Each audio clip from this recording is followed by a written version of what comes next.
Did you know your group of friends might have someone who was never meant to be there?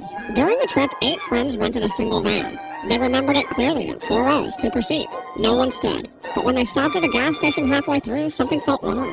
I think we're one too many, Camilla said. They laughed it off. But then they counted. 9. A hush fell. They counted again. Moved seats, swapped positions, still 9. No one remembered inviting someone new, yet no one looked unfamiliar. Every face was almost right, except none of them could agree on which one. Their minds grew foggy, like trying to remember a dream while still inside it. One smile seemed off, but only for a second. One voice too soft, too delayed. Whoever the 9th was, he fit, in a way that felt unnatural. Panic set in. The air inside the van felt heavier. The windows wouldn't open. The dashboard clock kept resetting. They rushed out. All of them. One by one. They counted. 8. But the moment they tried to leave the station, a man at the pump asked, "Didn't one of you stay in the van?" The doors were locked, the windows dark.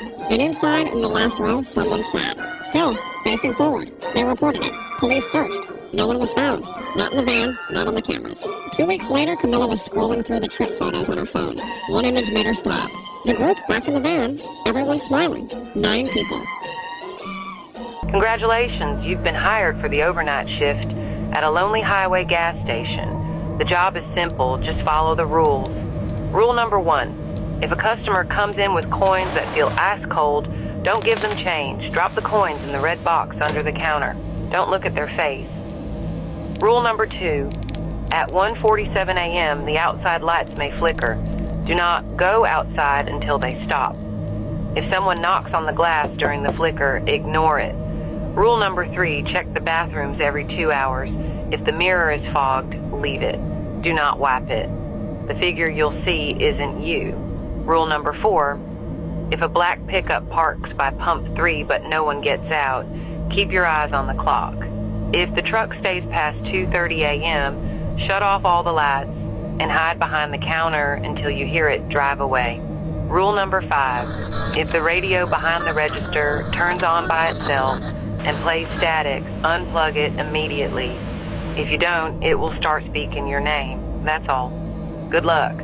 Did you know a McDonald's employee unalived her manager in front of customers after she posted a viral video about her on social media? Her name was Afeni Muhammad from Michigan. Jennifer Harris was a 39-year-old single mother of 6 who had worked at McDonald's for 15 years. She was loved by everyone and known for giving people her last dollar if they needed help. On July 8, 2025, her employee, Afeni Muhammad, posted videos on Instagram wearing her McDonald's uniform. "She's a bully," Muhammad said about Jennifer. "She keeps sending me home early. I have things I need to take care of, and it's not funny." 2 days later, on July 10th, Jennifer sent Muhammad home early again after an argument. Muhammad told her, "I'll be back." She drove to a park and sat there thinking. Then she grabbed a kitchen knife from her car and decided to return. At 8 a.m., Muhammad came back wearing a mask to hide her face. She entered through the employee entrance and went straight for Jennifer. In front of terrified employees and customers, Muhammad stabbed Jennifer up to 15 times. A customer waiting at the drive-thru saw the attack through the window. He was legally carrying a gun and fired a shot trying to stop her. Muhammad ran to her car, but the customer followed and held her at gunpoint until police arrived. Jennifer died at the hospital from her injuries. Her 6 children lost their mother over a work dispute. Here's what makes this even more disturbing. Muhammad had already been charged with stabbing someone in Virginia in 2022. Now she's charged with first-degree murder with a $25 million bond. She admitted to police she intended to unalive Jennifer. After a mental evaluation, she was found competent to stand trial. She faces life in prison without parole. A GoFundMe raised money for Jennifer's 6 children who are now without their mother. Write your country and I'll make a video from there.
A mother installs a hidden camera and catches her husband committing an act that I'm going to make go viral around the world.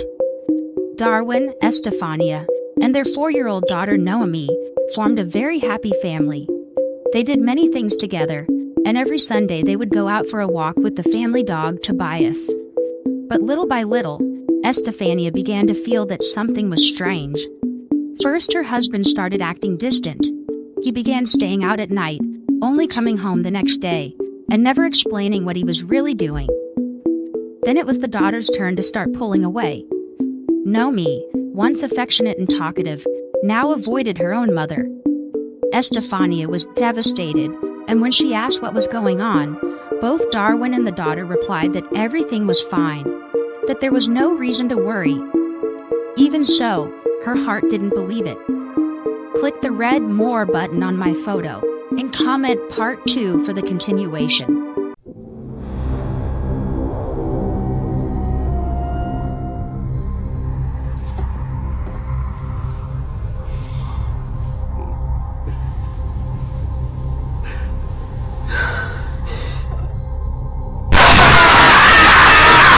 Als ich 15 war, ging meine Mutter einkaufen und überließ mir die Kontrolle über das Haus. Es fing an dunkel zu werden und ich bemerkte, dass mein kleiner Bruder nirgends zu finden war. Ich fragte meine Schwester, ob sie wusste, wo er war, und sie sagte, dass er in den Park um die Ecke gegangen ist, um mit seinem Fußball zu spielen. Ich sagte ihr, sie solle auf das Haus aufpassen, während ich weg war, und lief in Richtung des Parks. Als ich dort ankam, war ich überrascht, diesen vollkommen verlassen vorzufinden. Ich rief den Namen meines Bruders, bekam aber keine Antwort. Ich fing an, mir Sorgen zu machen, und auf einmal hörte ich ein schwaches, dumpfes Geräusch von meiner linken Seite. Ich drehte mich gerade noch rechtzeitig um eine große Figur hinter einem großen Zaun verschwinden zu sehen. Ich sprintete so schnell ich konnte. Als ich auf der anderen Seite des Zauns ankam, sah ich etwas, das mich vor Schrecken fast erstarren ließ.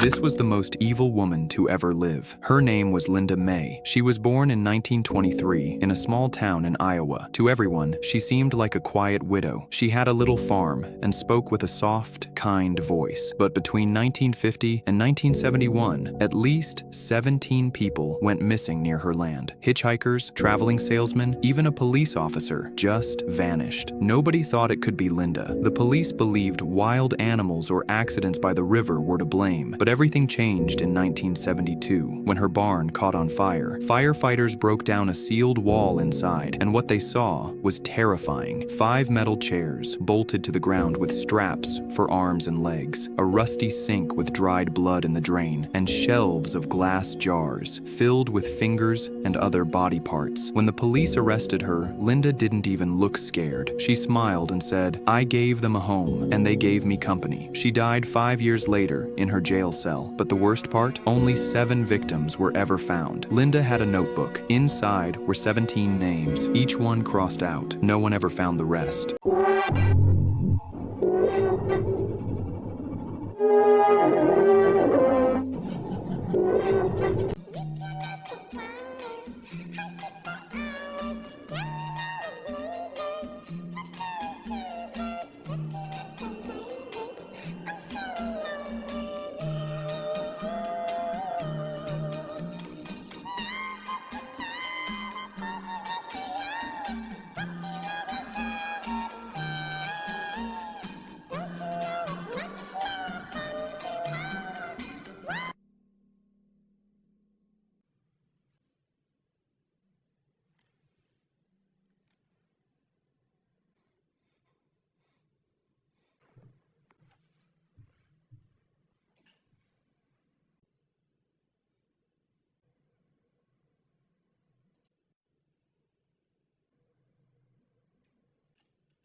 Pa ajmo jedan story time dok skidam ukicu đavolicu. Kako sam umalo bila bačena sa vrha zgrade. Bili mi na nekom rođendanu, društvo i ja, i usrali se od alkohola naravno, 8. razred osnovne, ništa me ne pitajte, skandali. I padne nama na pamet ideja da se popnemo na vrh neke zgrade. Zamislite koji debili. I tu se mi smejali, sprdali, preskakali sa zgrade na zgradu zato što su bile udaljene tipa 50 centimetara. I samo u jednom trenutku čujemo urlik i skakanje iz te zgrade. Sve se desilo u milisekundi, čovjek je ščepao moju drugaricu za kosu i razvalio je o zid. Devojci je počela glava da krvari i mi smo se instinktivno skupili onako u grupicu i svi smo počeli da se tresemo. Čovjek je izgledao toliko razjareno i nenormalno. Počeo je da nas naziva pogrdnim imenima, da smo narkomani, da će da nas baci sa zgrade. Ja u tom trenutku znala sam da moram nešto da uradim. Vadim polako telefon iz jakne, stavljam ga iza leđa i stavljam ono brzo biranje i zovem tatu naravno. Pokušavam da komuniciram s tim čovekom mirno, da ga smirim i samo molim Boga da mi se tata javi na telefon, da čuje o čemu se otprilike radi i da nas locira. Bila sam ubeđena da ću poginuti tog dana. Ide par dva.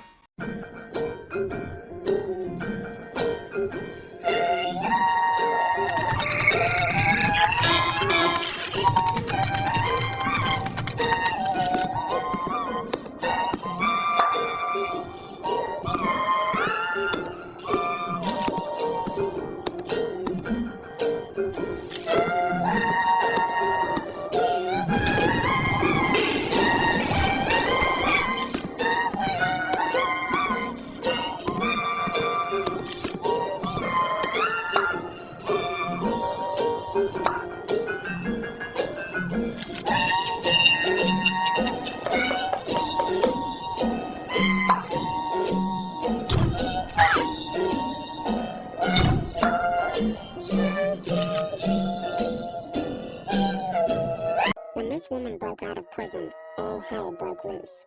In 1995, former Miss America Ima Hogg was incarcerated for an unspeakable crime she had committed. Ima was sent to a maximum security prison in Arkansas after receiving a life sentence. 1 year later, in 1996, the alarms at the prison blared and all inmates were ordered back to their cells. The chaos occurred during the prisoners' 1 hour of daily outdoor time in the courtyard, where they could engage in activities of their choosing. All prisoners returned to their cells, except one. That prisoner was Ima Hogg. A statewide Amber Alert was issued, as she was considered an extreme threat to society. Despite a 3-week statewide manhunt, Ima was nowhere to be found. Later that same year, a newlywed couple bought a home in northern Iowa. Though the house needed some work, the couple was thrilled to be new homeowners. However, there was one persistent issue. A terrible chronic smell filled the home. No matter what they tried, the odor wouldn't disappear. One day, the stench became unbearable, prompting the couple to investigate. They traced the source of the smell to the living room chimney. Upon inspection, they discovered the horrifying cause. Shortly after, the police were called to the scene.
Time is a tool you can put on the wall or wear it on your wrist.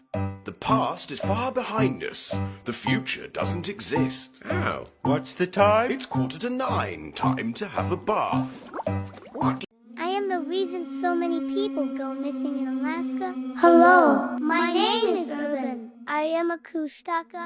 We live in southeast Alaska where 1 out of every 200 people mysteriously go missing. And almost every local fisherman has a story of an encounter with us. The Tlingit people have been telling our story for generations. We are shapeshifters with evil purpose, to trap our victims' souls and prevent them from reincarnating. We do this in many ways. In some cases, we find lost travelers and offer them help. but lead them deeper into the woods to tear them apart.